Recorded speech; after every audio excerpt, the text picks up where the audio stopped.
Ladies and gentlemen, welcome once again to the Packernet Podcast. I am your host and resident fanalist, as always, Ryan Schlipp. Check us out online, packernet.com. Find me on Twitter, pack_dadab.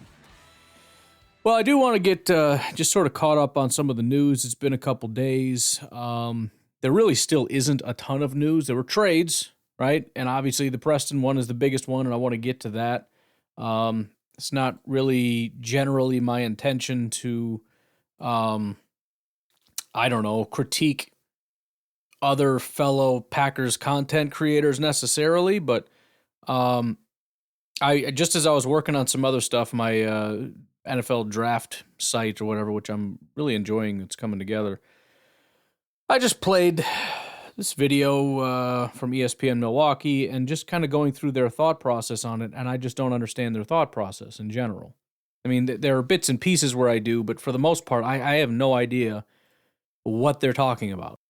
So we'll get to that when we get to it. Probably shouldn't take that long because, again, there's not that much news. But let's go through the trades, shall we? And I think these are all of them. I might be missing something. Obviously, there were trades earlier, but ones that we have not gotten to yet. But in no particular order, the Rams are sending cornerback Tre'Davious White and a 2027 seventh-round pick to the Ravens for a 2026 seventh-round pick per sources. Now, this is great because this is going to come into effect at a later time, and I've said this 1,000 times. Basically, they gave away Tre'Davious White for free. And a lot of people will say, well, no, it's a 2026 for a 2027. That's stupid. This is evidence of how stupid NFL teams are when it comes to this stuff. There is no difference between a 2025, 2026, 2027, 2028, or 2029 seventh-round pick. The only difference in value is a metric that is calculated by GMs who add a metric that is irrelevant to the team but relevant to the GM, and that is the likelihood that I will be the GM at that time, the likelihood that that's going to help me continue to be employed here. That's the only metric. That's the only difference. If you believe there is a difference between a 2026 seventh and a 2027 seventh, you're just wrong. You're absolutely wrong, and I can prove it. Ready? Okay. Which was more valuable? A 1997 seventh round pick or a 1998 seventh round pick? Is it true that every year picks get more valuable? So 1994 was less valuable than 95, which is less valuable than 96, which is less valuable than 97, which is less valuable than 98. Are we accruing value as we go every single year? That's obviously ridiculous. There's no difference between a 1994 first-round pick and a 2004 first-round pick. The 1994 one is not less valuable because it was 10 years earlier. That's stupid. It's stupid. And again, I can also prove it in another very easy way. I would do nothing but trade my picks for next year's picks. They generally say that like the next year's pick is worth one value higher. I would trade a second-round pick for a first, a third for a second, a fourth for a third, et cetera, et cetera, et cetera. And then next year, I would have 2 firsts, 2 seconds, 2 thirds, 2 fourths, 2 fifths, and 2 sixths, but no sevenths. Or no, excuse me, the 1 seventh that was still there. And you know what I would do? I would do it again. I would keep one of them, so I would have a first, second, third, fourth, fifth, sixth, seventh. And then I would trade one of my firsts for like 2 firsts next year, so I would have 3 next year.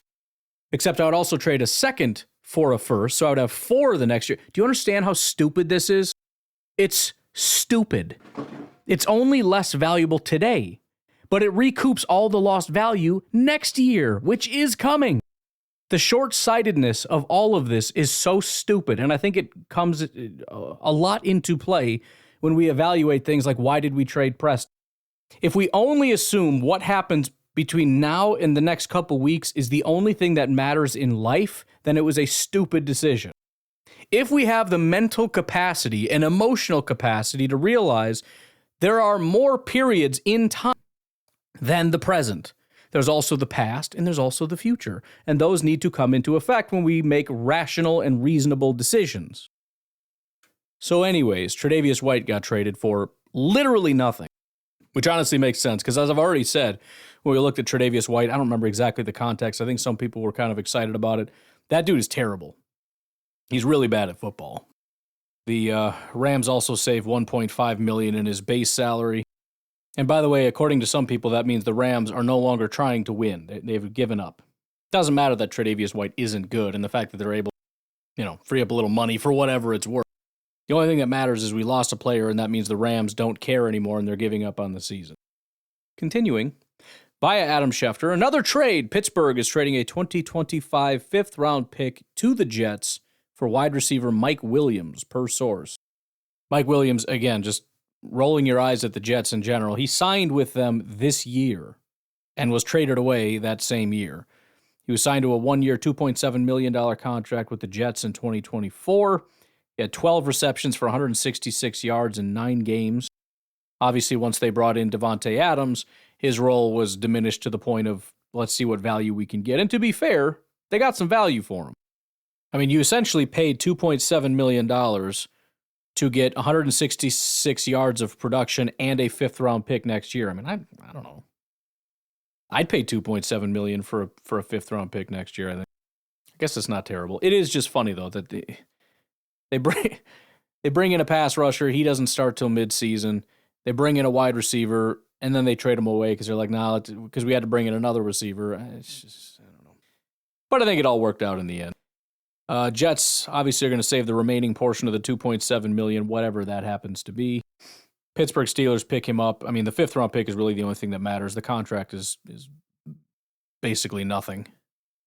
Another somewhat interesting trade. The Cowboys are acquiring, this is via Tom Pelissero, acquiring wide receiver Jonathan Mingo and a 2025 seventh-round pick from the Panthers for a 2025 fourth-round pick per sources. So the Panthers were able to offload a wide receiver, a very young wide receiver, by the way, for a fourth-round pick. They did have to give back a seventh, but that's still pretty, I don't know what the exact math comes out to be. It's considering the Panthers are terrible, they probably just drop in the fourth round very slightly. So, still a fourth-round pick. It is a little odd to me the amount of youth they're willing to part with, but I guess they decided that there's just nothing there with Mingo, and they had no future plans with him. I mean, again, it's not like they have a bunch of wide receivers that they, feel good about so that they can get rid of Mingo, but whatever. To each their own, I guess. Then there was the big one that I think a lot of Packer fans kind of had their fingers crossed for. The Saints are getting a third-rounder and more for Marshawn Lattimore. Nice price for a very good player. That is via Ian Rappaport. Looks like the total package here. It says the Saints receive a package of draft picks, including a third-round, fourth-round, and sixth-round selection in 2025. I'm telling you right now, I ain't paying. Additionally, the Saints sent a 2025 fifth-round pick to the Commanders as part of the deal. I like Lattimore. I think Lattimore is a pretty talented guy. He's not an elite wide cornerback. I mean, the idea that he is a premier corner in the league is nonsense. He had a very brief period of time of being a top corner. He is not that today. But I like the prospect of having a guy that's, I think, better than the number twos that we have. Jair has serious injury issues that are consistent, and so he would be able to come in and fill in those gaps when those occurred and just kind of set a little bit of a higher floor. But I don't super love the compensation. You also have, although he's very cheap this year, I think like $1.2 million for 2024, his salary next year is $16 million. So you're giving up 3 picks. You're getting one back, but you're giving up, let's say, 2 picks in the 2025 draft and $16 million in 2025, assuming there's no contract restructure. But he's kind of getting to that age where I don't know if you want to do that. Maybe. I don't know. That's the thing. I like him as a short-term prospect, but I don't think this was a short-term acquisition. This is a long-term acquisition, and I would be iffy on it at best, and I know the way the Packers operate, this is not their cup of tea. Unless they just loved Marshawn Lattimore more so than I or PFF did, but it certainly wasn't the case. So if I had to guess, like everything else, the Packers are in on conversations and were probably one of the first ones to get out when they saw how high the price was going, if I had to guess. Some other NFL news before we get to some of the other stuff. Head coach Dennis Allen of the Saints was fired. This is following a 7-game losing streak, which is the franchise's longest losing streak since 1999. He took over in 2022 after Sean Payton left, had an 18-25 record, has not been to the playoffs. And then after losing 23-22 to the Carolina Panthers, that becomes a backbreaker, right? When you've lost 7 in a row, you've never been to the playoffs, the team is falling apart even after we went out and got you a quarterback to work with, and you lose to a division rival who everybody laughs at as being one of the worst teams in all of football, yeah, you're about to get fired. General Manager Mickey Loomis cited an avalanche of injuries as a significant factor in the team's struggles, but obviously, I mean, you fired everybody, so I don't think the injuries were as big of a part of it as maybe you're leading on to. And I don't know if those comments came before the firings or after. I wouldn't be surprised if it was before. But here we are. Special teams coordinator Darren Rizzi has been appointed as interim head coach for the remainder of the season. That'll be an interesting thing to keep an eye on. Packer fans know that guy all too well. Rizzi is an unbelievably talented special teams coordinator, and he was even getting head coaching looks for a while, if I remember correctly. But I know a lot of Packer fans wanted us to throw a bunch of money at the guy, and the Packers essentially said he wanted too much money and let him go. He went on to have great success as a special teams coordinator for the Saints. I think I haven't looked at it recently, but I know last time I did, a couple years ago or whatever, they had been consistently one of the top special teams units as we were sitting here floundering with one of the historically worst special teams units in like 2021 or whatever year that was. But that one goes down in the column of, yeah, I think the Packers missed the ball on that one. I understand being frugal. I understand, just not trying to throw money at every single problem you have. But that one probably would have worked in our favor. Finally, Christian McCaffrey has returned to practice. This matters. I mean, not that we knew it was coming, but considering the 49ers are a team coming up for the Green Bay Packers, I figured it was worth mentioning. He's been sidelined since the preseason due to a bilateral Achilles tendonitis. He returned to practice. He was observed participating in on-field workouts, including wearing a helmet and running drills indicating progress in his recovery. 49ers have initiated a 21-day practice window to assess his readiness for activation to the active roster. Reports suggest a very good chance of McCaffrey returning in Week 10 against the Tampa Bay Buccaneers. His return is anticipated to provide a significant boost to the 49ers offense as they aim to improve their 4-4 record. Now, I've been very happy with the lack of success for the 49ers, but they're one of those teams that you just look at and go, yeah, that's fake, dude. That's a freaking mirage right there. That team's going to figure it out. They're going to get better. And with Christian McCaffrey coming back, I can just feel them hitting their stride right at probably this coming week, and then they're just going to – I'm not going to say they're going to beat us. I'm not saying that. I'm just saying I'm not excited about stuff. Getting into the NFC North now, a couple other additional trades that did take place, the least of which probably is the Bears traded away Khalil Herbert. I think he was a decent back for the Bears, but they've kind of just moved on from the Khalil Herbert experiment, I suppose you could say. They traded Khalil Herbert to the Cincinnati Bengals in exchange for a 2025 7th-round draft pick. It's a significant reduction in Herbert's role during the 2024 season. He recorded only 8 carries for 16 yards and 1 touchdown. He was drafted by the Bears in the 6th round in 2021. Final year of his rookie deal valued approximately $3.61 million.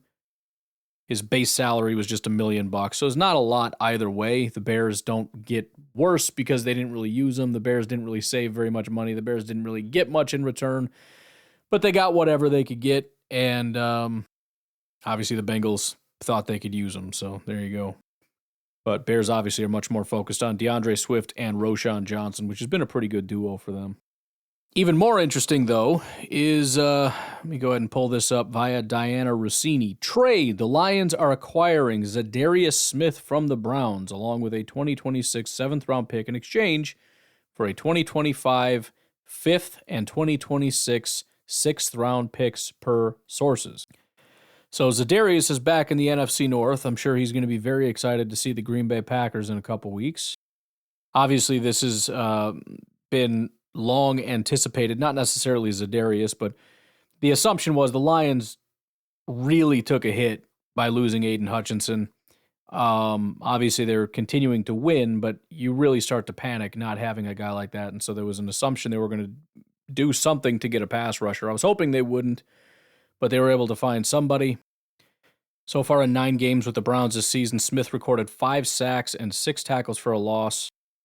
He's currently under contract through the 2025 season. The Lions will assume a prorated portion of his $605,000 base salary. His 2025 base salary is non-guaranteed, which gives the Lions flexibility regarding the future with the team. In other words, if they want to, they could just let him go. They don't have to pay a freaking thing because there's no guarantees left.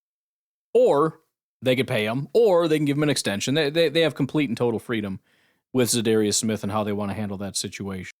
A good chance they let him walk because Aiden Hutchinson will be back next year, and they're not going to want to pay Zadarius, who's getting up in age. And the Browns, being absolutely freaking brain dead, basically just lost a ton of money by moving Zadarius Smith. I mean, I understand they wanted the draft picks, which again, let's see. The Lions gave up, a 5th-round pick and a 6th-round pick? So they swapped 6th-round picks and then picked up a 5th. And in addition to that, they're paying a ton of money. So they're going to save the $605,000 that the Lions are paying. However, there's a dead cap hit this year of $4 million. So they're taking a $3.5 million bath this year, but that's not all. There's also a $14.2 million prorated signing bonus hit that's going to come in 2025. So they're taking a $3.5 million bath this year and a $14 million bath next year for the privilege of a frickin' 5th-round pick. The Browns are the dumbest team on planet Earth. I swear. I don't know. If you're wondering about Mr. Zadarius Smith, wonder no more. This past year, 2024, by the way, he's also 32 years old, like I believe Preston is now, 31, 32. 74 PFF grade, 71 pass rush grade. He has 27 pressures and 5 sacks on 204 pass rush attempts. It's maybe not his most elite year, but he's still a good football player.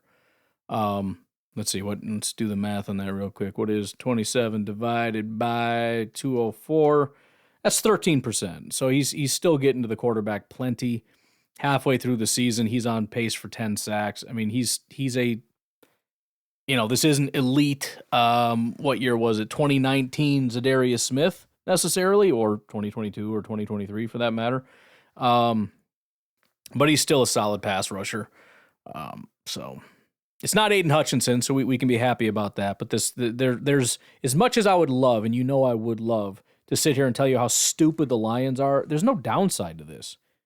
He's basically free. You did give up a 5th, which is something. I mean, it's for a 1-year rental, which is not necessarily the most prudent. But let's be honest. I mean, you are balls to the wall all the way in on this season. This is probably the best your team has looked, arguably, in a season. You're ranked number 1 in the NFL. You lost your best player on the entire team for a 5th-round pick to keep the train rolling. I see very little downside with that, unfortunately.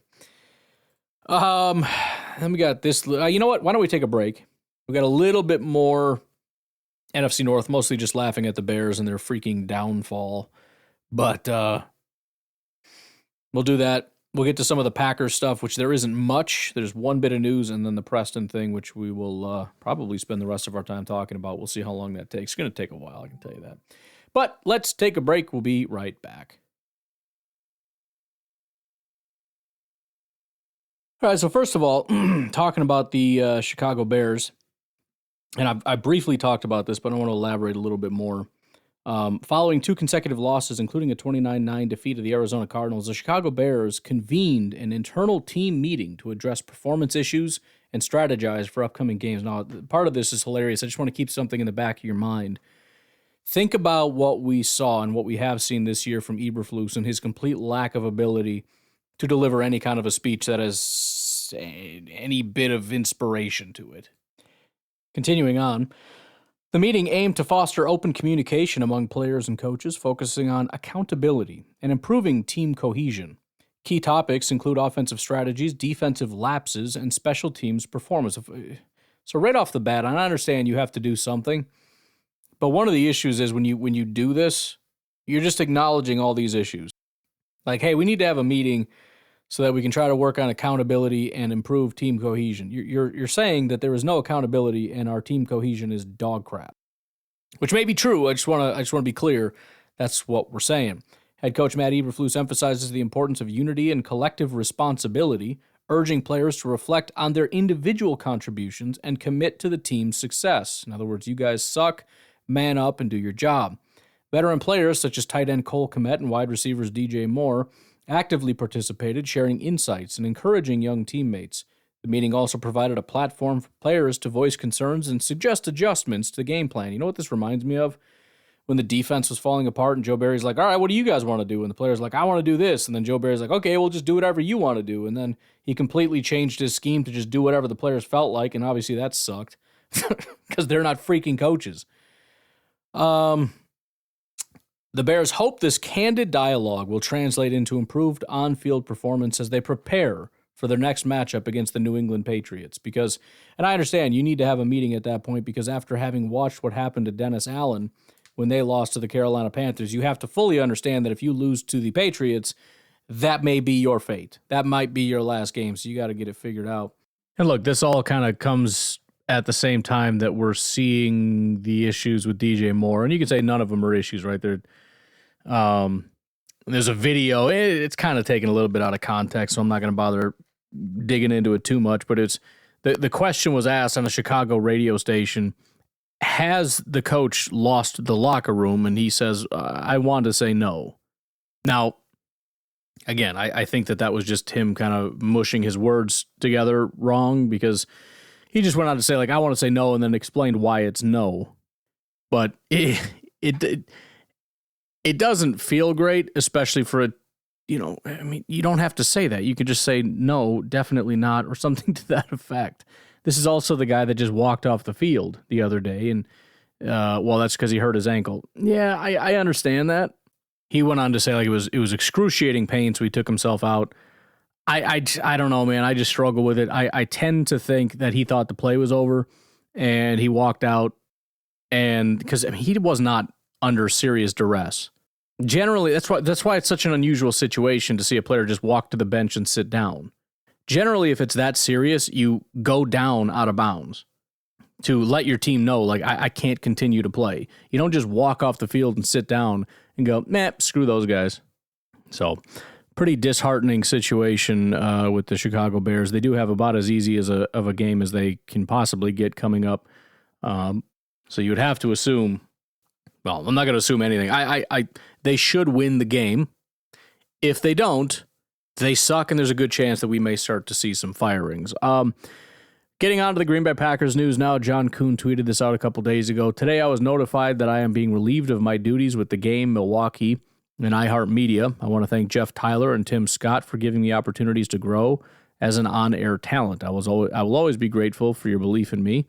The Armin, whatever, these people, and the rest of my coworkers, thank you for making every day a joy to talk sports and goof around. I'll miss our debates, blah, blah, blah, blah, blah. Bottom line is John Kuhn got let go. Now, there was, obviously questions as to what the heck happened. I noticed very quickly after that what's his name out in Denver? I can never remember the guy's name, but he had said, something to the effect of sad day for my coworker. So it led me to believe that something was going on. And then I looked at, he referenced iHeartMedia. I don't know who he works for, so I looked into it. iHeartMedia has recently implemented significant layoffs across its operation. Beginning on November 4th, 2024, the company initiated what it considered its largest round of staff reductions since January 2020. These layoffs are part of a strategic restructuring aimed at centralizing many day-to-day activities under the national programming team, affecting various local and regional positions nationwide. Some of the notable departures outside of the one that I mentioned in Boston, the Rich Schurtenlieb show is terminated at Classic Rock, whatever. Chicago, morning host Angie Taylor was let go. Cleveland, Bill Squire and Mary Santora, co-hosts of the Alan Cox Show. Houston, Sports Talk 790 host Stan Norfleet and Buzz Kara Lee. And then Denver, former NFL player Alfred Big Al Williams exited his afternoon slot at News Talk KOA. Like I said, the guy was from Denver, so I'm guessing that's where that came from. So I tell you what, man, if you're looking to get into any kind of sports media, podcasts and YouTube and things like that are the way to go. Do not go the traditional route, because all I'm seeing are people in these realms thriving. People with YouTube channels go from 4,000 to 10,000 to 50,000, whatever, growing like crazy, thriving, doing great. Podcasts, I mean, if you're sticking to it, as far as I can tell, they're all doing great. All I see from some of the more old school, traditional journalistic routes is layoffs. So do what you got to do, I guess. I mean, if you want to get into it, fine. If you want to take some classes to better learn how to do things, fine. I've said this numerous times, and it just continues. All I'm seeing is people constantly getting fired. It's just nonstop, and I don't intend to fire myself. So that's how that goes. I think it's just hard to compete. There's so much overhead, which was fine when you were the only source of news or one of very few, and everybody wanted to go to you to get that news. Now, what is the point? I find out the news as soon as you do, as soon as the people in the media find out, and then when they write articles, it's basically just taking the information that we already know, turning it into 400 words and putting it on a website and begging people to go read it over there for some random reason, which why would I? Why would I do that? I already know what it says. Why would I waste my time reading you take 4 sentences of information, turn it into, 6 paragraphs? Sometimes I can add a little bit. I don't know, but it's an uphill battle. That's all I'm saying. Maybe you're more creative than I can. You can find a way to make it work, but it would not be something I would recommend to my children if they were interested in doing stuff. Another way to put that is, if John Kuhn's looking for something to do what literally everybody else is doing and start a YouTube channel. Do the QB school, but for running backs. I don't know if anybody'd watch it, but I don't know. All right. I tell you what, let's take our final break, just because this is going to be, I think, the rest of our time here. We're going to talk about this Preston Smith trade.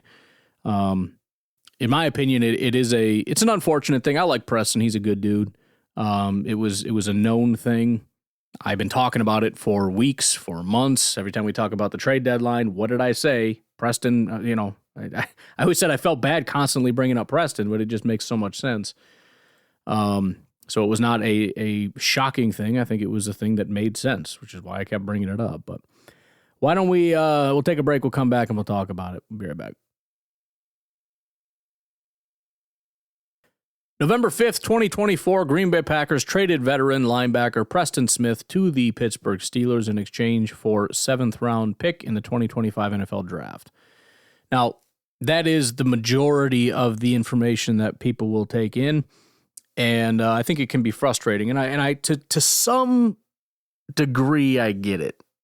I think the biggest concern for me is similar to the Rasul Douglas trade, in that I'm not going to overestimate or pretend that Preston was an asset for us, because it was going very poorly, just like everybody else. His production was awful, and so that's essentially what we're losing. I think the bigger issue is it does actually get worse after Preston, and the depth goes away. So those are the biggest issues, with the provided backdrop of he was not coming back next year. And so you can keep him for a couple weeks and get very little production from him, or you can move him because somebody was actually willing to give us compensation for Preston, which I'm sure the Packers looked at that and said, that's freaking crazy, because I wouldn't give anything for Preston. Now, we did go on to find out that Preston actually did ask for a trade, so that also needs to be brought into this. And when we go to the ESPN Milwaukee YouTube channel, it's worth remembering that they were not aware of that information at the time. I don't know if they updated their understanding of things, or if they're continuing to be upset about everything. But obviously, when you have a player that wants to move on, that would contribute to it massively. And from Preston's perspective, and I had said this when we come into it, you switch into a 4-3 defensive line. The one guy that stands out is Preston.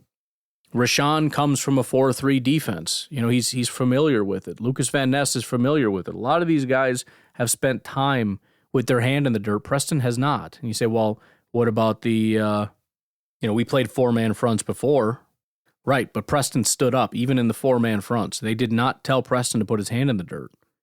His time in Washington, he was a stand-up outside linebacker. In Green Bay, he was a stand-up outside linebacker. Even on a 4-man front, he was a stand-up outside linebacker. It just happened to be 4 guys. And so he's not feeling very productive. He's not feeling like things are going well. He does not like being a down defensive end. And I guess just didn't want to be here anymore. So I think he was upset with the production. He understands that his time, he probably knew the Packers were not going to bring him back, and so he wants to be able to put his best foot forward, and felt that going to another team would be able to do that. And Brian Gutekunst even had mentioned that he wanted to send Preston to a team where he felt he could thrive, and I do think Pittsburgh is a really good place to do that. He's got a really good supporting cast, really good coaching staff, scheme fit, the whole 9 yards. So doing good by Preston to put him in a situation where he can potentially get himself another contract. But little background, 2019, they signed him to a 4-year, $52 million contract. As far as his contract moving forward this year, the Packers are going to save $2 million. Next year in 2025, they're going to save about $10 million. And in 2026, they're saving $18.2 million. Now, there is some dead cap, but it, I believe, just amounts to 1.6 this year. So essentially, they saved $400,000 this year, and then they're saving $10 million and then $18 million. So this was always going to happen. But with that, I just want to go through this video again. This is Jen, Gabe, and Chewy on ESPN Milwaukee. Again, I don't listen to a lot of these regularly. This just kind of, like I said, it came across my YouTube feed, so I clicked on it. I do know that we've done something similar before, and I think it was similar to what we're going to do now, which is just very negative attitude, and let's just say they don't think through things exactly the same way I think through things. But let's get started here and just kind of go through the points that they're making, because I can't help but feel like I can just give my perspective on things. But sometimes I can't even fathom the thought processes of some of the people that are maybe listening to this program. And so I find other people who think through things in very unusual ways and different ways, and I can address those points if that makes any sense. On from Preston Smith, which... Why? Why? For a 7th-round pick? What's the percentage of 7th-round picks that pan out? I believe the answer to that is about 2%. Out. Very low percentage. 5%? Might as well got some Gatorade instead of a 7th-round pick. And he has as many sacks as Rashawn Gary. This is one of my least favorite things that we're saying. This reminds me of some of the stuff that was being said about Aaron Rodgers all the time. I don't like the fact that we're carefully choosing the way that we say things so that it sounds like something that it isn't. I don't think that he doesn't know that the answer is 3 sacks. I think he knows that Rashawn Gary and Preston have 3 sacks. But he doesn't say that he only had 3 sacks. He says he has the same number as Rashawn Gary to make it sound like, if you didn't look into it, that he's actually doing quite well. He is doing as good as our top pass rusher. Why bring that up? Unless you're trying to make it seem like it was a bad decision because he has as he's going to go on to say, not only that, but he is tied for the most amount of sacks, et cetera, et cetera. It is a deceptive way of saying something that tries to help your point. And it seems weird, because why would you try to be deceptive? It's almost as if you don't even believe it. You're just trying to be angry and trying to make your point seem stronger than it actually is by using deceptive language. Yes, he has the same number as Rashawn Gary, which is 3, which is appallingly low. It's abysmal. Yep. Just let's throw that out there. Yep. You can throw that in the garbage because that's a stupid point. That is correct. I just don't understand the move. I mean, I was fine with them not doing anything, but actually getting... I'm just amazed on how they devalue the locker room. Or maybe they think the locker room is strong enough, but I just think it was a foolish move. Well, I mean... Devalue... I mean, again, these aren't even really points being made. It's just... These are just random flippant assertions. they devalue the locker room. Again, let's just leave aside the part where Preston asked for this because we're assuming that information hasn't gotten to them at this point. How are they devaluing the locker room? I don't like. First of all, they already concede they will that he will not be a part of the team next year. Would you say that is also devaluing the locker room if you decide to move on? Because if not, then I don't know what it is that we're talking about by devaluing the locker room. And why is this the criteria that we're going by? I don't even understand what that is supposed to mean when you talk about valuing or devaluing the locker room. The question at hand is value. That's true. But I don't know that locker room is what we're looking at. What you're looking at is the value of the player compared to the value of the compensation. That's the question. And you also have to understand, and this is what nobody seems to want to acknowledge, time is a variable here. They say, well, 7th round pick or Preston. That's not the question. It's not about 7th round pick or question or Preston.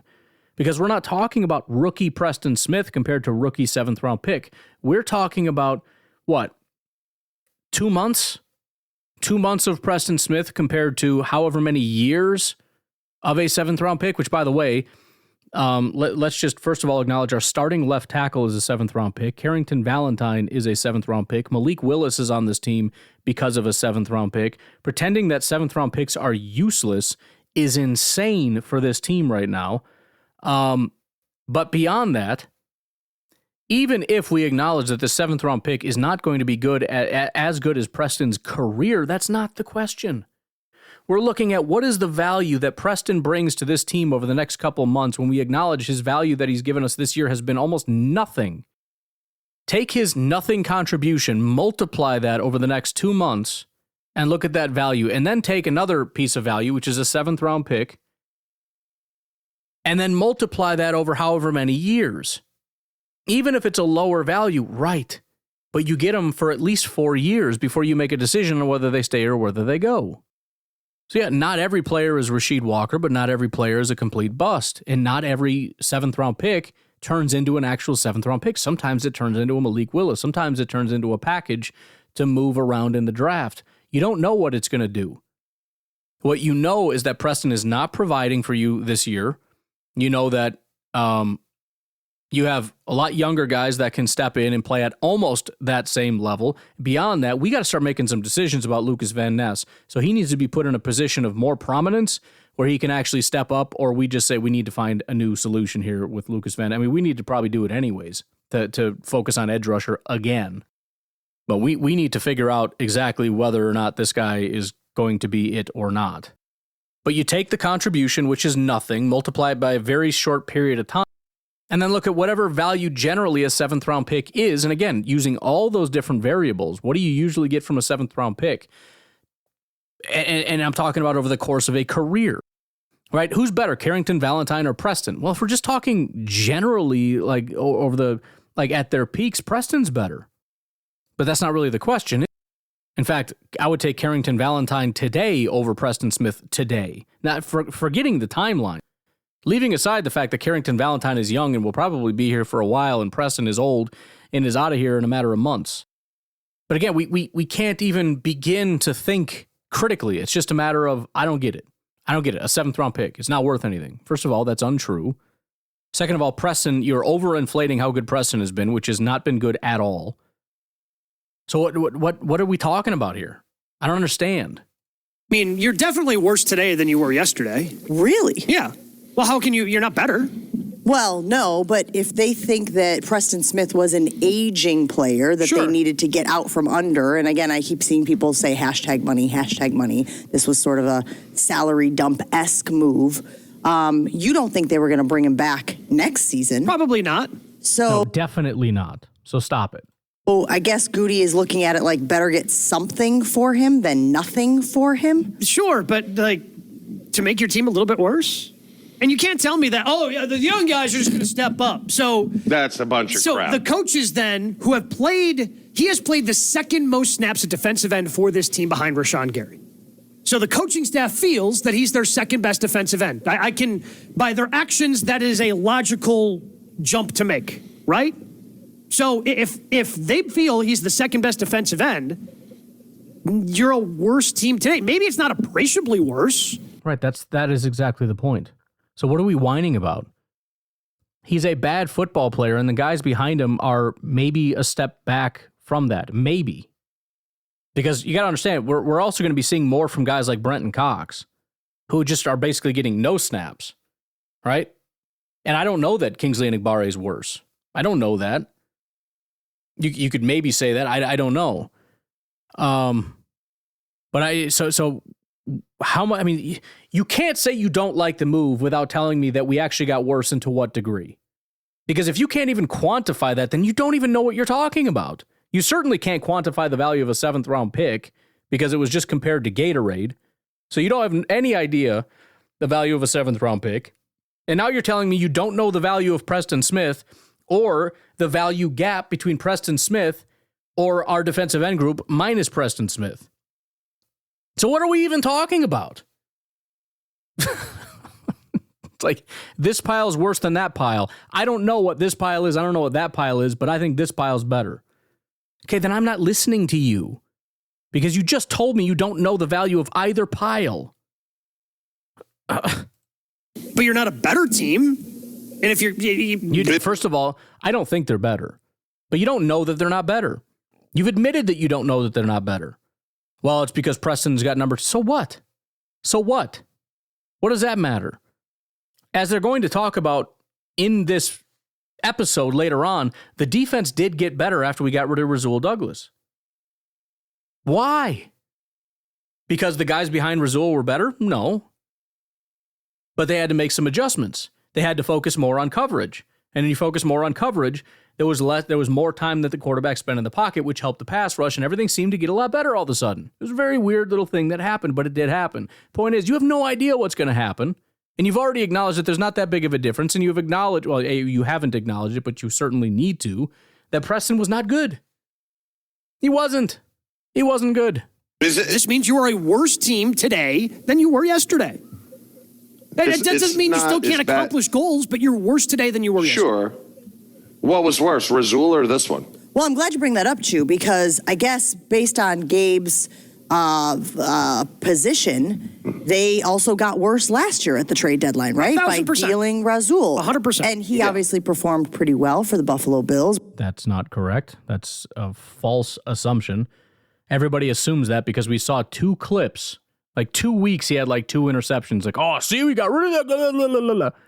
Nobody thought to ask, what happened in all those weeks in between where we didn't see him on ESPN Sports Center? Oh, he was garbage. Oh, okay. Yeah. Nobody cares. I saw him that one time with a highlight. He had 2 interceptions. Therefore, Goot's an idiot. He's continuing to play at a very low level right now. We don't know how Preston is going to perform for the Steelers. He might perform well. That doesn't change anything. If he performs at a high level, it's largely because he's in a different situation with a different scheme and a different coaching staff and a different locker room. TBD, as they say. But that's interesting that you can, and I don't think that you can get a lot of argument, to be perfectly honest with you, given what they got for Preston, the 7th-round pick. I don't think that there's a lot of teams out there that are trying to, quote unquote, get worse at the trade deadline. We have talked about how we have seen this evolution of the league where teams are using the trade deadline as an opportunity to get better. And if you go down the list, and I don't have First of all, and I think she just maybe left a part out of her sentence where she's talking about teams with winning records. But that's obviously, the way that she phrased it is a stupid thing to say. Because every team that acquires, for every team that made an acquisition, another team got rid of somebody. That's very obviously true. So it's like teams don't try to get worse, they get better. Really? How is that possible? How can everybody acquire people without anybody losing people?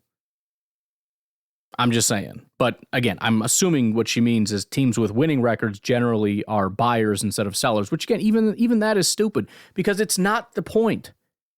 And this is where fans always go, I don't care about the details. I want you to not get rid of people and I want you to add people. I don't want context. I don't want to understand anything. I don't want any of that. Just go get somebody. Go get who? I don't care. Go get somebody. You need to be better. Okay. Well, that's not how that works. You can't just magically manifest things out of thin air. You can't do that. And we've already been through the fact that there were really no good pass rush options, unless, again, you wanted to bring back Za'Darius, which probably wouldn't work anyways. First of all, I think the team and Za'Darius hate each other. But Ojulari didn't go anywhere, and I don't think it would have been a good fit for us anyways. We talked about Baron Browning being a bad football player and a 240-pound outside linebacker. That's not going to do anything, but nobody cares. They just want to hear Packers trade for this person, and it's a position that I want. It's no different than the draft when people are like, oh, you should have got an edge. Bro, why are you looking at the position instead of the player? Why don't you should be looking at the player and the composition and the compensation. That's what should matter. No, all I care about is I want to add somebody at a position. Okay. You hate all the guys that we have at the position. So you obviously have some concept of it's not about the position, it's about the value. But when it comes to trading, you don't care about the value. You just want somebody at that position. There's no thought that goes into any of this. And so again, we're having a conversation around, well, you shouldn't be sellers, you should be buyers. That's not the conversation at all. This is the trade deadline. And you need to assess value, period. If somebody is offering you better value than the player that you have on your team, you need to consider trading them, especially if they're an older player that you're not going to be bringing back. If you find somebody that is a good value that you can get that would be more valuable to your team than the value they'd be willing to take from you, then you should do it. If that doesn't happen, then you don't do it. I don't know why we oversimplify things to the point of just abject stupidity, where you're a good team, you should be a buyer, you need to trade for somebody. If you didn't, you failed. It's so overly simplistic and stupid. A comprehensive list in front of me, but I bet you if we went down the list of teams that wired players at the trade deadline back as far as half like that. I bet you they're all contenders. I bet you they're all up there on their side of the ledger, NFC and AFC. The other thing that's being left out of the conversation, because she is right, generally that goes. How does that work out? Have we care? Does it matter to us? Because a lot of teams do a lot of stupid things. Does it matter? Do we think the addition of Tre'Davious White was really a good thing? It's a contender that added a player at a position of need. They also added somebody who's terrible that if you put him on the field, your team's going to suck. Do we care about that? Does it matter? Or is it just did you add? Are you a contender and did you add somebody? Is that all the calculus we need? They are pushing towards a championship. The Packers say that this morning? No. I mean, kind of support right now because it's an issue. But you again, doubt it. He's an older, expensive player, not great in the locker room, that is not playing football. But again, they don't look at it that way. They just see corner. We have a problem at corner. He has CB next to his name. Therefore, it would be better for our team. Stupid. And again, the overall premise of teams pushing. If you're a contender, push toward that thing, and the Packers didn't do that. So what? Have we contemplated the option that maybe there was value that the Packers tried? A lot of trades went through all of them. And I said the only one that seemed marginally interesting is Marshawn Lattimore, and that value is way too high. So I wouldn't have done it either. Presumably they would have.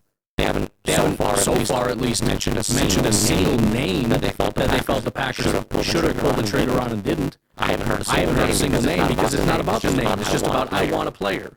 You should be buyers instead of sellers. And you were a seller, and that's terrible. And that just shows that you're not a good GM. And it's just oversimplified nonsense. A third-round pick is pretty good pick. That's a solid pick. That's good value. You were 3-6, Drew, right? You were 3-6. It's not like they were playing great at this point last year. They really didn't even take off until after Thanksgiving when they won those games against Detroit and Kansas City back-to-back. So, yeah, last year it made sense being sellers. It made sense for the Cleveland Browns to trade away Zadarius Smith, right? Right, but you're wrong. You're assuming that they were sellers because they were bad and because Gutekunst just assumed, well, we suck, so we might as well be sellers because that's just what you do. If you have a bad record, you're a seller. If you have a good... That's not what it was. Somebody offered value that is higher value than the player is worth for a guy that you're not bringing back. And so they got rid of him. It wouldn't have mattered if they had 6 wins at the time. It doesn't matter. Like they're sellers. The rest of the season doesn't necessarily matter in terms of how good you are. I can make that one make sense. This one, I have a harder time making sense of because you didn't then make a secondary move that made you better. Maybe because there wasn't one. Maybe they wanted to, but there just wasn't one, and that's why it didn't happen. Again, you cannot just manifest things out of thin air. Well, you should have had a corresponding move. Which one? I don't know, but you should have. Okay, that doesn't help anything. Is this the worst position on the team? So this is where, this is where they completely lose me, because I feel like they're just chasing their tail around and losing a grasp of what their argument even is, because they go down this rabbit hole of talking about how terrible the defensive line unit is. Okay, does that include Preston? Because he's saying, I believe, that this is the worst unit on the entire team. Great. So you're acknowledging Preston is not good, correct? So what are we complaining about? It's like they forgot. In order to help my secondary argument that they should have added somebody, I'm going to completely obliterate my initial argument that Preston was in some way valuable to us by illustrating that this is the most pathetic pass rush group I've ever seen, which includes Preston. So what the heck are we talking about in the first portion here?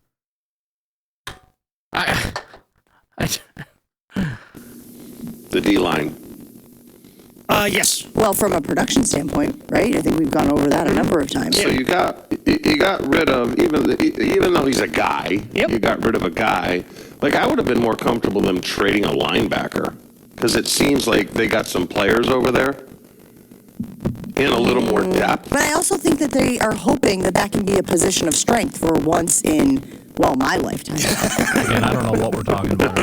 What, since Ray Nitschke was roaming the field?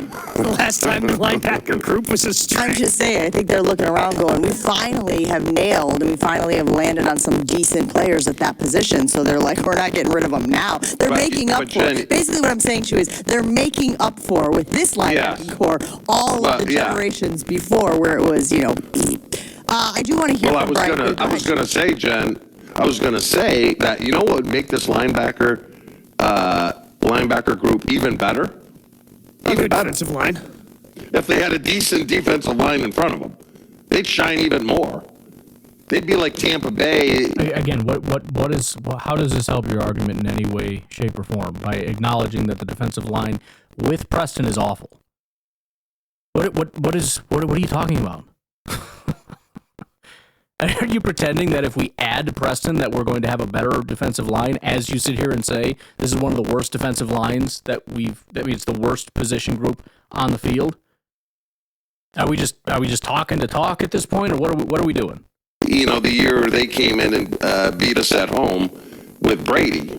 And by the way, apparently that if we had a good defensive line, I don't know if we're talking about Preston or just making up random things, that we would be like, so if we had a defensive line like Tampa Bay had when we lost to Tampa Bay, then we would have a defensive line like Tampa Bay had with Brady. Right, and if we had a secondary like the Legion of Boom, then we would have a secondary like the Legion of Boom. What are we talking about? Does this have anything to do with Preston? Have we given up on talking about Preston?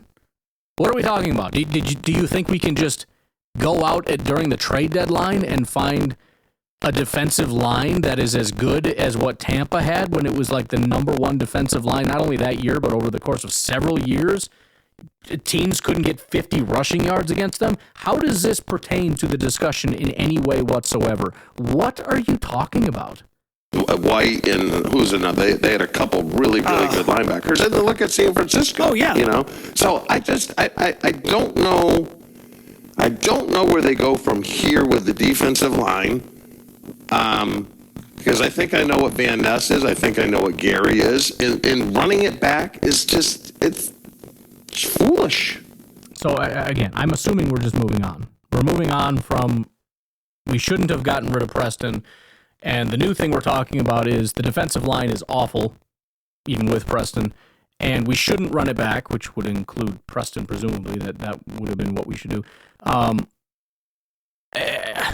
Common ground, I agree that we probably need to expand and find other people that are maybe a better scheme fit. People like from the beginning, this would be a scheme fit for Hafley as opposed to guys that were obviously never drafted for a Hafley defense, even though you would have hoped that Rashawn and Van Ness and maybe some of the other guys would have been able to thrive in it.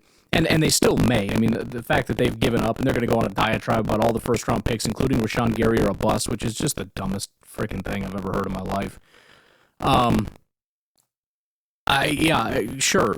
I mean, you have to run it back. I mean, what do you want to do? You want to get rid of everybody? Again, are we back to like the let's just go buy the Tampa Bay defensive line that doesn't exist anymore? Like what? Of course you're going to run it back, especially now that you don't have Preston. You have to bring them back. The only thing you can really do is maybe add a piece or two to this and see how that goes. I don't know, man. I'm not going to go through the whole thing, but look, people have to start understanding that not everything is about right now. If you live for right now, you're only going to have right now.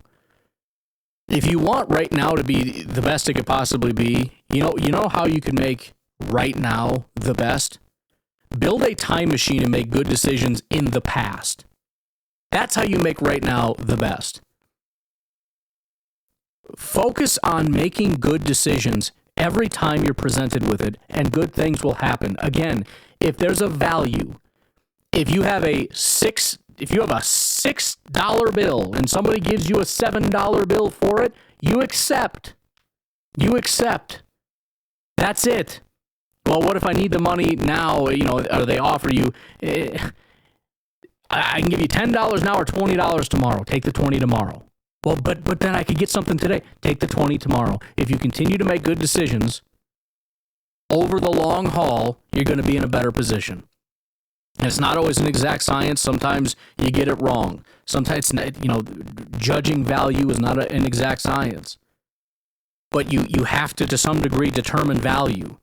And they determined that Preston's value was less of that of a 7th-round pick. And plus, whatever else. Again, we got to keep in mind Preston wanted to go whatever.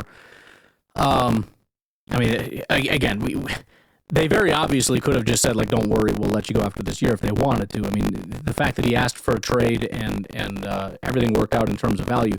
In other words, I don't think they would have cut him. Let's put it that way. I don't think they would have cut him if nobody was willing to give him value. There was a scenario where they say, no, we're not letting you go. I think they felt the 7th-round pick was good enough value for Preston Smith. But the problem is, again, by only focusing on today, tomorrow is always going to suck. The reason why I trust the fact that the Packers are going to be in good shape, not just today, but for the long haul, is because the Packers don't just focus on today, they focus on everything. No, they don't just focus on tomorrow either.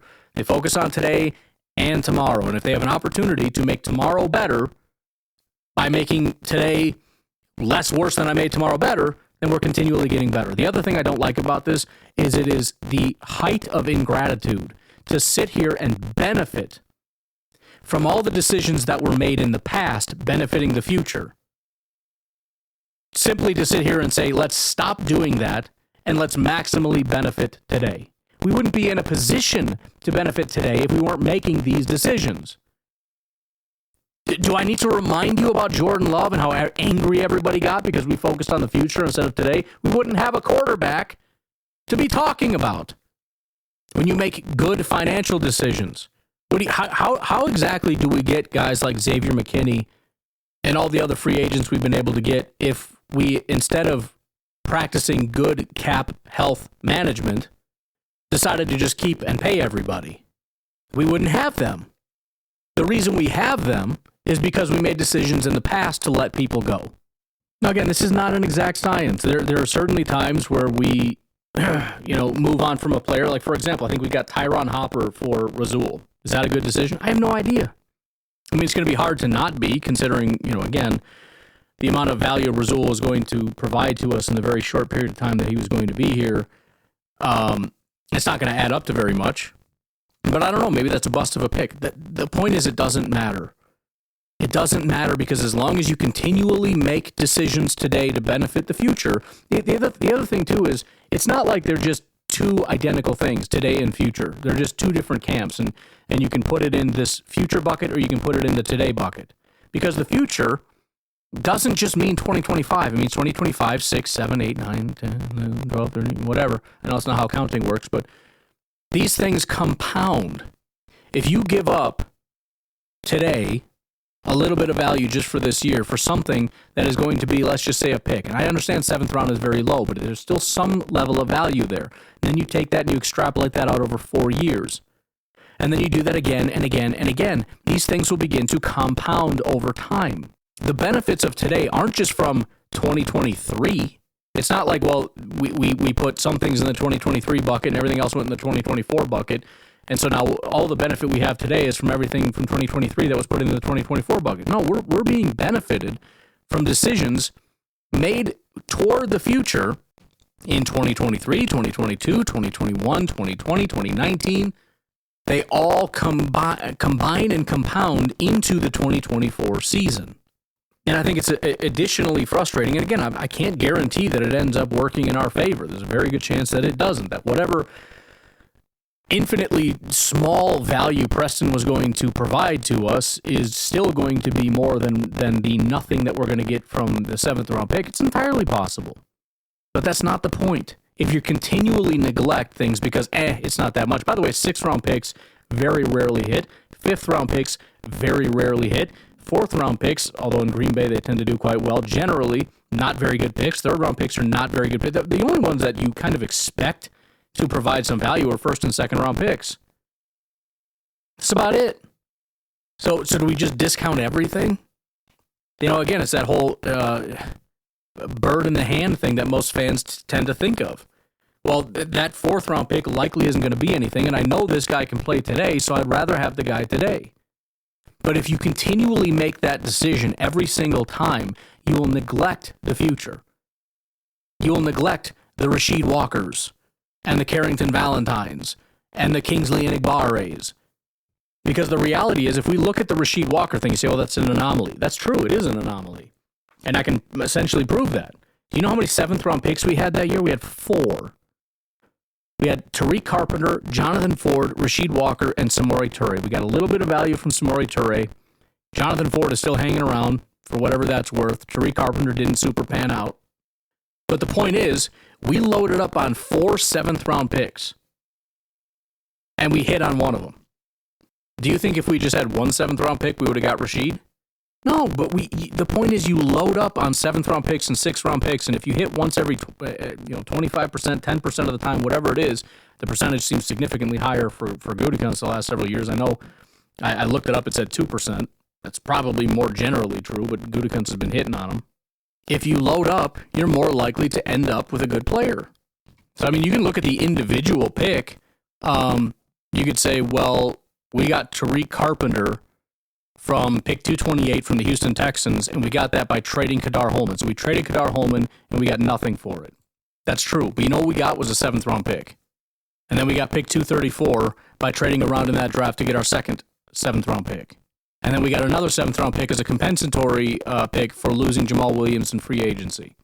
And it was because we had 4 that we were able to swing 4 times, and now we have a starting left tackle as a result because we didn't look at it and say 7th round picks are stupid, I don't want them. By the way, Carrington Valentine. How did we get Carrington Valentine? Do you know? Well, we had 4 7th round picks again. Valentine, Lou Nichols, Anthony Johnson Jr., and Grant DeBose. Again, I don't know what Grant DeBose is. Anthony Johnson Jr. doesn't seem to be panning out. Lou Nichols I really liked, but they got rid of him pretty quick. But it's because they didn't just say, well, 7th round picks are stupid and I don't want them, so let's just get rid of them, that we ended up with a guy like Carrington Valentine. And to be specific, we got it when we traded punter Corey Bojorquez. So we traded away a guy, took a pick that means, has the value apparently of Gatorade, and turned it into Carrington Valentine. The other ones might have been a waste. Yeah, maybe. But if you continually focus on the future and make decisions about making your future better, it eventually is going to pan out. Yes, we missed on Lou Nichols and probably Anthony Johnson and Grant DeBose and Tariq Carpenter and Jonathan Ford and Samori Toure.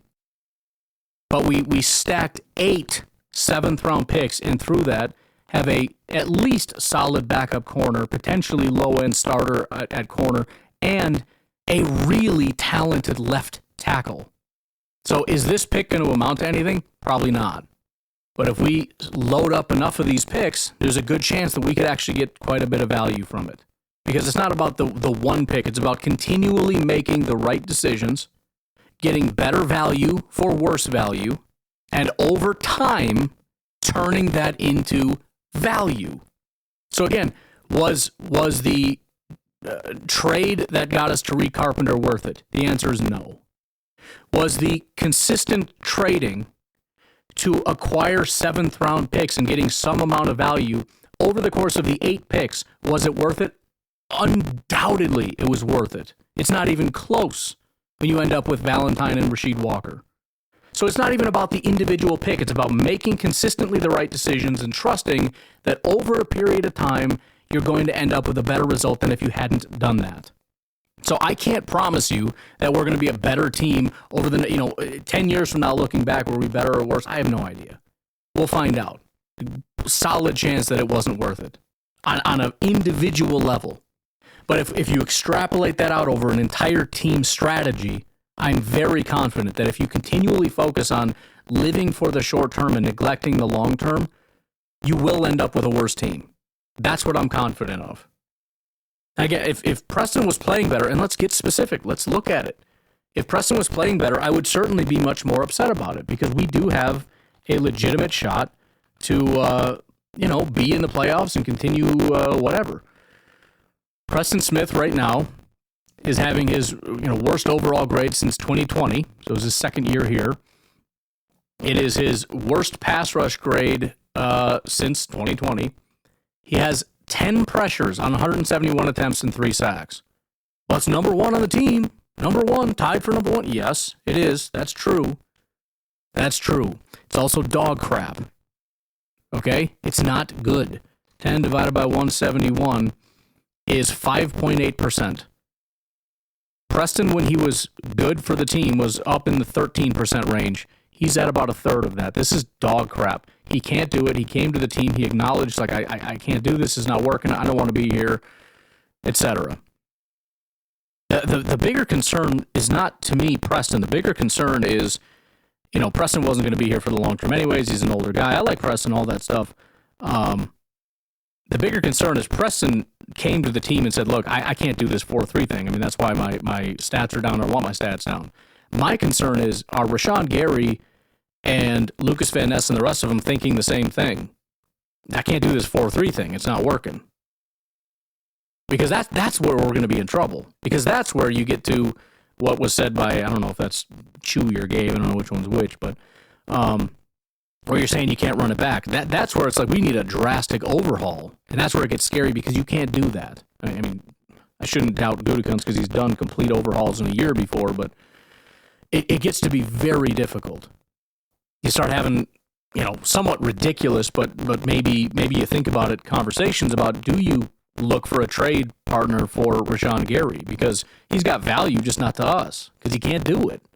And then you take that and you turn that into a different pass rusher. You know what I mean? Like, I don't know the answer. And I'm not giving up on Rashawn. I'm just saying I think we got bigger picture issues to worry about than Preston. Again, my concern for the short term is mostly to do with the depth and not trusting the guys behind him to be very good. So presumably Lucas Van Ness will step into that role. And he's been bad. I mean, he has 6 pressures on 141 attempts, which is what? What is that? I don't think it's that much worse than the 5.8, but 6 divided by what again? 141? 4.3%. I mean, marginally worse. It's not good, but it's not a huge drop off. And by the way, Kingsley is doing better. Well, he only has 2 sacks, right? But he plays less. He has 10 pressures on 134. So that is 7.5%. That still sucks, but it's better than what we were getting from Preston. So we're going to be getting more of Kingsley, presumably, correct? Also, we may be saying, Aaron Mosby apparently was the next man up. I don't know his injury situation. He seemed to be doing a fantastic job. Maybe we see more of Aaron Mosby. Maybe we see more of Brenton Cox. And by the way, maybe these guys are more built for a 4-3. You got to remember, you look at it and go, oh, please, Aaron frickin' Mosby. Where did Mosby come from? Aaron Mosby, 2022 undrafted free agent out of Carolina. Like, oh, what could he possibly do? Bro, what are we getting? I understand. I have very little faith in an undrafted free agent pass rusher.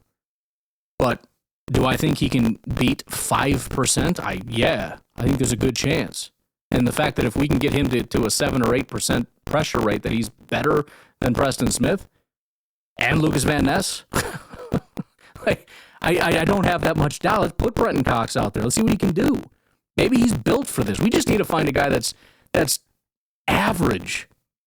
Because we're not getting average right now. We're getting, like bad nose tackle numbers out of these pass rushers. So if you can find anybody that can operate in a 4-3 defense right now, it's maybe worth it. I don't know. Again, that's also why you don't go out and trade for the guys, the big names that were out there who are all 240-pound outside linebackers. Not what we're looking for. But I don't know. We're going to find out. We're going to see some more Lucas Van Ness. We're going to see some more Kingsley Enagbare, who, again, I think was playing better than Preston Smith was. And then, actually, let me look up Mosby. Let me just see what the latest is. I don't know. There's not a lot of news. It doesn't seem to be severe enough because I can't even hardly find any news about it from when it happened. Presumably, he'll be okay. So we'll be seeing a little bit more Aaron Mosby, maybe a little bit more Brenton Cox. We'll see how it goes. I don't know, but I don't know, man. I understand, like, Preston's a likable guy. I know what he did in the past. I don't know if we fully understand how bad he's been this year. I know a lot of focus has been on Lucas Van Ness and Rashawn Gary. I don't think people realize just how appallingly bad Preston Smith has been as a pass rusher this year. So, that's not to say everybody's overreacting to it. I think most people haven't been, but there's certainly been some sentiment of this is terrible, usually because, I don't know, we overvalue everybody. Like, this should have been like a third-round pick like Rasul was, which it's never going to be. He's 32 years old, and he's doing nothing right now. So, I don't know. Just some thoughts on the thing. We'll see what happens. I'm sure there's going to be some calls that will give me some perspective on where everybody's at, but that's where I'm at. And I've said this before. I just wish we could at least start with that baseline of understanding the value of valuing your future, and then from there work our way backward. I do think I need to start some kind of a bigger project of trying to determine value for players. We'll see. I got to focus on one thing at a time. I got the draft thing going here, which is, again, it's going pretty well. I'm hopeful that probably before the end of the bye, I should have some kind of a website you'll be able to go to and at least see preliminary stuff. Probably just quarterbacks for now, but I'm just trying to get the general layout down. But anyways, I will talk to y'all later. Have a good one. Bye-bye.